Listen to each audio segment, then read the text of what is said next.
So welcome back to the Webisode.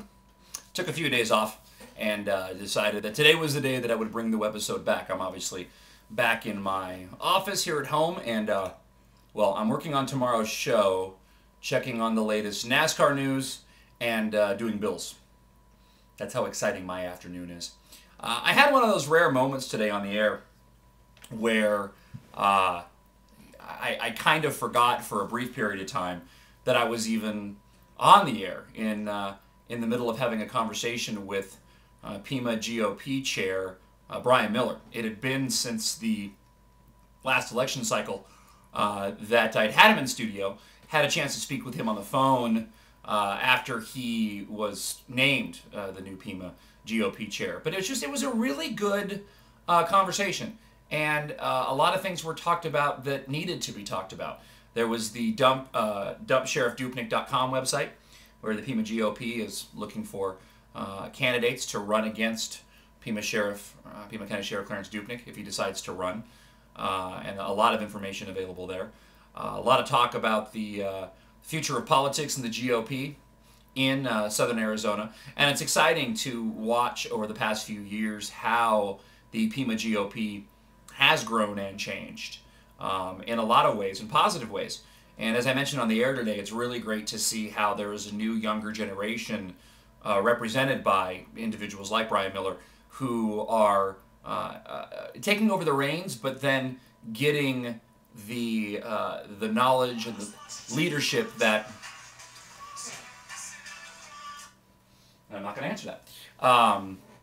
Learning from those that have been working with the Pima GOP for years here in town as well. There seems to be a great combined effort from those that are really looking to take the Pima GOP to the next level.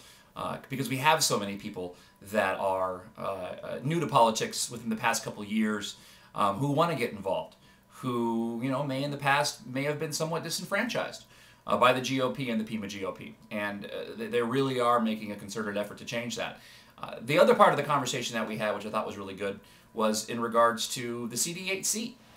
And I know there's a lot of people behind closed doors with friends are talking about, first wanting to know what happens to the seat. And by now, hopefully, people understand that only Gabrielle Giffords can vacate the seat or the House can put the seat open. But there was I heard today, actually, that there was a senator who went ill for almost a year and kept his seat. But at the same time, there are people who are, wondering about representation in CD8. The law is the law, and we are kind of in uncharted territory, and I don't think there's anything wrong with questioning that. And perhaps once Gabrielle Giffords recovers, maybe, Congress as a whole needs to look at perhaps changing the rules in case something like this happens and a senator or someone from the House of Representatives is incapacitated for a long period of time. We had a phone call from somebody this morning who said, well, it's just one House seat. In the grand scheme of things of so many, it doesn't matter. No, it does matter. All those seats matter. And it's kind of like when Rodney Glassman, to a certain extent, when Rodney Glassman left to go be a JAG and ended up leaving all of his interns in charge to do his work.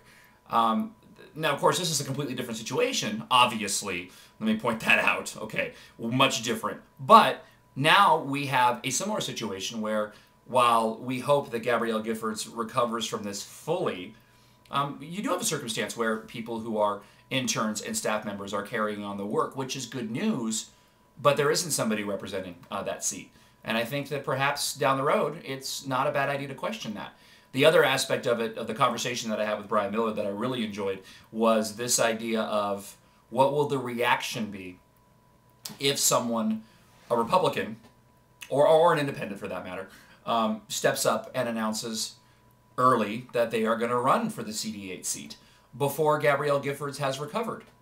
Obviously, there needs to be some sensitivity, and that individual would need to be very tactful in talking about how they would like to represent CD8 while being respectful to Gabrielle Giffords recovering.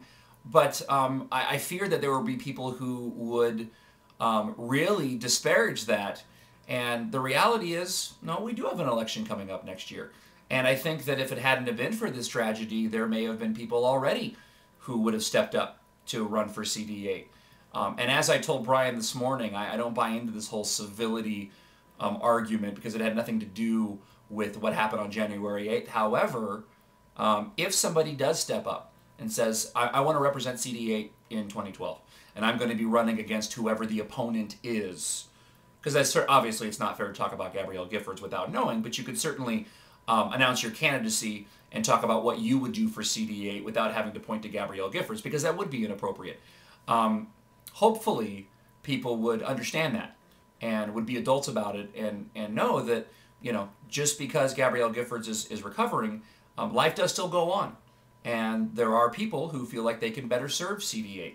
Just because this happened to Gabrielle Giffords doesn't change her politics. It was just a good adult conversation. And I know that sounds silly where we are adults. I think people question my adult status probably more often than I'd like to admit. So there you go. There's a brand new webisode. Don't forget to go by the website, information on Honor Flight, the comment line, 290-7629. We'll air that out on Friday at 9:50. And thanks for watching. Bye.